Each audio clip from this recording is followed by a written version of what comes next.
Passation de pouvoir au Sénat, Norbert Basengezi a officiellement pris ses fonctions lors d'une cérémonie de remise-reprise avec son prédécesseur Bahati Lukwebo, tenue ce jeudi 9 avril 2026 à la Chambre haute du Parlement congolais. Agression de la RDC par le Rwanda, le ministre des Droits humains Samuel Mbemba a reçu en audience la chargée d'affaires du Canada en RDC, Catherine Veniza. La situation des droits humains dans le pays a été au centre de cette rencontre. Nouveau journal sur SVTV, bienvenue à tous dans l'actualité. Passation de pouvoir à la Chambre haute du Parlement congolais. Le secrétaire général du Sénat a supervisé ce jeudi 9 avril au Palais du Peuple la cérémonie de remise et reprise entre le deuxième vice-président sortant, Modeste Bahati Lukwebo, et son successeur, Norbert Basengezi, un passage de témoin qui marque une nouvelle étape dans la configuration du bureau de l'institution. Dans l'actualité, la première ministre Judith Suminwa Tuluka a reçu dans son cabinet un groupe d'ambassadeurs représentant l'Afrique, l'Europe et l'Asie et l'Amérique. Au centre des échanges, le renforcement et l'amélioration du climat en RDC, du climat d'affaires en RDC, une priorité partagée par le gouvernement et ses partenaires internationaux.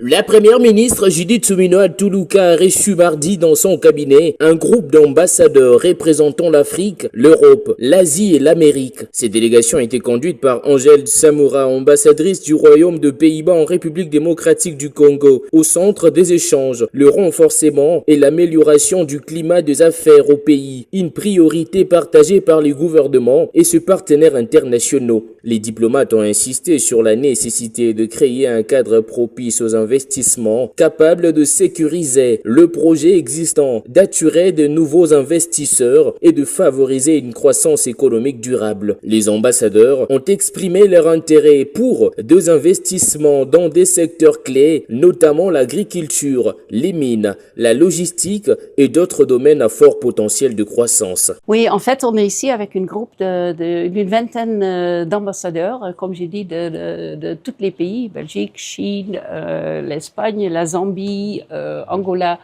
En fait, je peux continuer à dire. Ce qu'on veut vraiment, c'est donner ce signal politique qu'on a besoin d'une amélioration du climat d'affaires pour assurer que nos entreprises qui sont déjà ici peuvent travailler et grandir, mais aussi pour attirer des nouveaux investisseurs. Oui, absolument. En tant qu'ambassadeur, ça fait part de notre travail d'être en contact avec notre secteur privé et de discuter les défis, mais aussi les opportunités qui sont pleins aussi dans ce pays. Je pense avec un groupe tellement large, les opportunités sont aussi très larges. Ça peut être dans l'agriculture, le secteur minier, secteur logistique.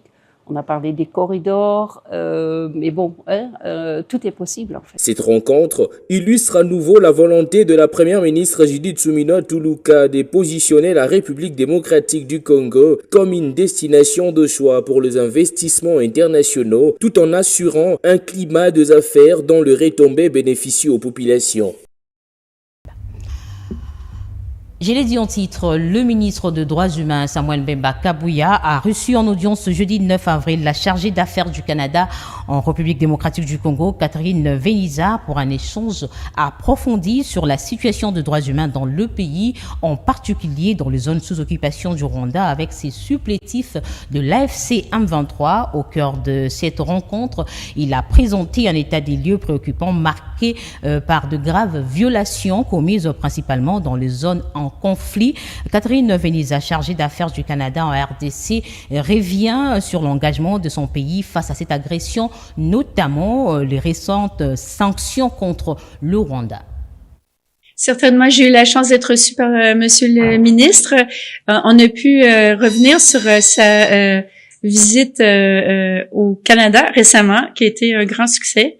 Et puis, on a aussi pu réitérer ensemble notre engagement commun envers les droits de la personne, ou les droits de l'homme, et puis particulièrement dans le contexte de la RDC. Comme vous le savez, le Canada a pris des sanctions contre le Rwanda en mars 2025 et on continue à être très engagé au niveau humanitaire à travers notre programme d'appui humanitaire canadien ici en RDC.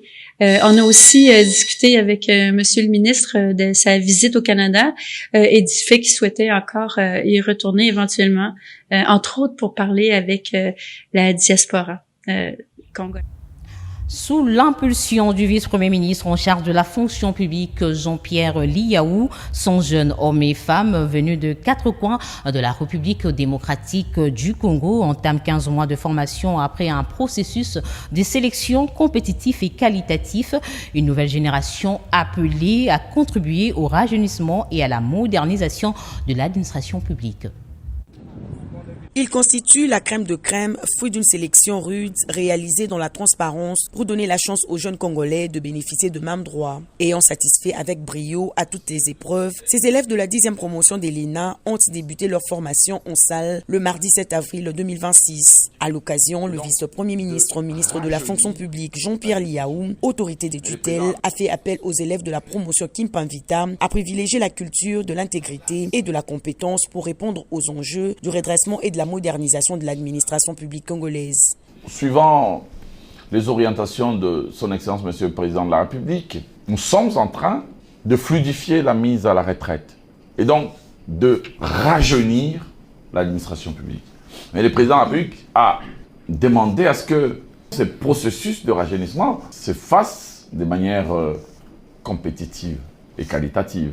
Donc c'est avec que nous sélectionnons le meilleur pépite de la République, mais aussi, ça se fait de manière transparente et compétitive pour que toutes leurs chances soient accordées à tous les enfants de la République. Durant 15 mois, avec 49 cours dispensés, les élèves de la 10e promotion des l'ENA vont devoir expérimenter un nouveau programme visant de plus en plus l'excellence et la compétitivité.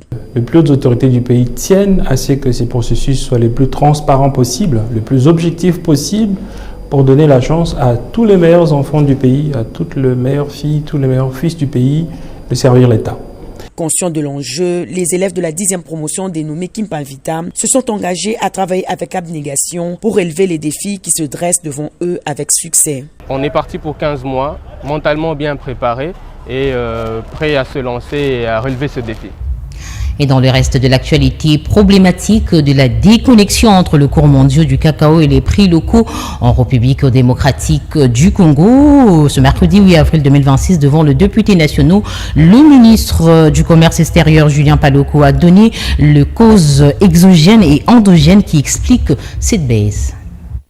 La chute des cours mondiaux du cacao, passé d'environ 11 $ américains le kilogramme en décembre 2024 à 3,9 $ actuellement, fragilise davantage le producteur congolais. Face à cette situation, le ministre du Commerce extérieur, Julien Paluku Kahungia, a répondu mercredi 8 avril à une question d'actualité du député national Eli Kambale Moussavouli à l'Assemblée nationale. Le ministre a évoqué de facteurs externes, notamment l'offre excédentaire, la baisse de la demande européenne et les limites de la régulation d'Idiopol Côte d'Ivoire-Ghana. À cela s'ajoutent 3 causes internes: la fragmentation de l'offre avec des producteurs isolés, le déficit de qualité et des transformations du cacao vendu à l'état brut, ainsi que les difficultés logistiques qui obligent les producteurs à céder leur récolte à bas prix. Pour y remédier, Julien Paluku Kahungia précise: pour protéger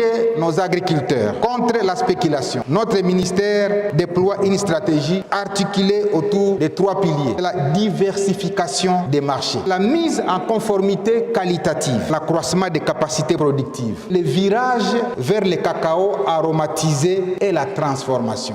L'enjeu est financier. Une tonne de cacao ordinaire se négocie aujourd'hui à 3 000 $, tandis que le cacao aromatisé pourrait atteindre 10 000 $ la tonne. Notant concernant la labellisation et les primes de qualité, le ministre a souligné le rôle de l'ANAPEX, l'intégration de la République démocratique du Congo à l'ICOCO, ainsi que l'orientation vers la transformation locale du cacao.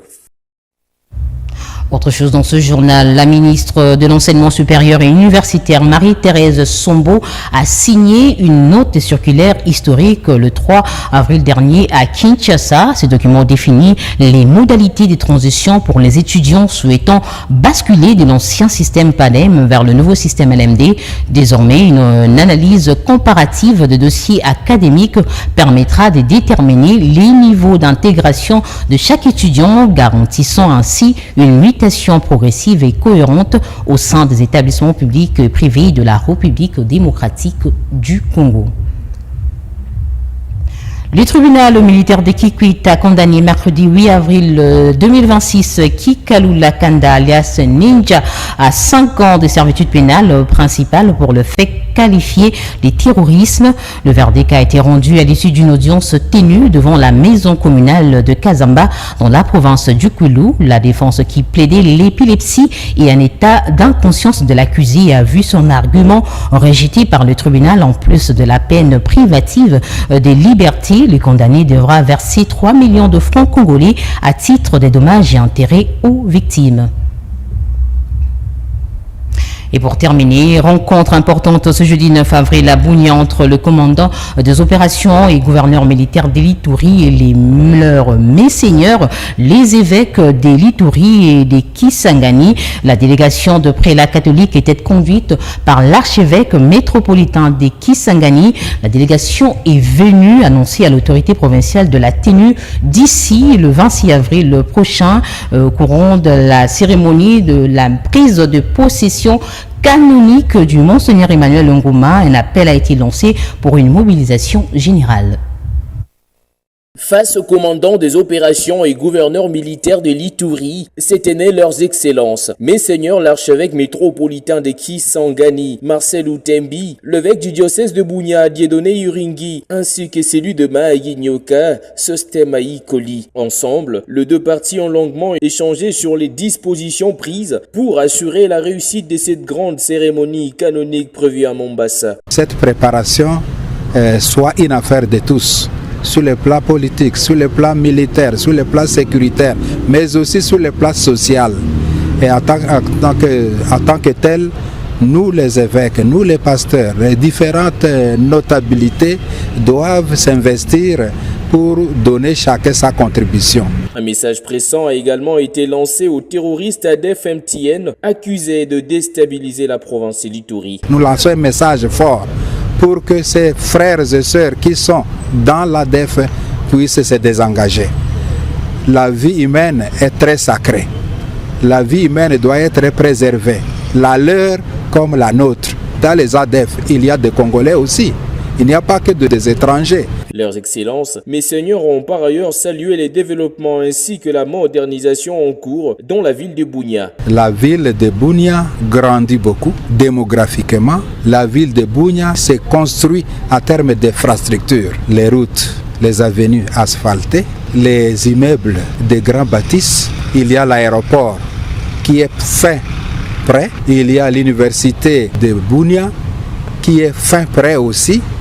Jusqu'il y a 5 ans, Bunia comme ville, 2-3 paroisses. Mais aujourd'hui, ils sont rendus en 10. Pour rappel, messeigneurs au sein de la communauté exercent une influence articulée autour de plusieurs axes fondamentaux, notamment leur rôle de guides spirituels et moraux, leur mission de porte-voix des sans-voix, ainsi que bien d'autres responsabilités sociales. Ce journal a été réalisé par l'ensemble de la rédaction. Merci à vous de l'avoir suivi. Bonsoir chez vous.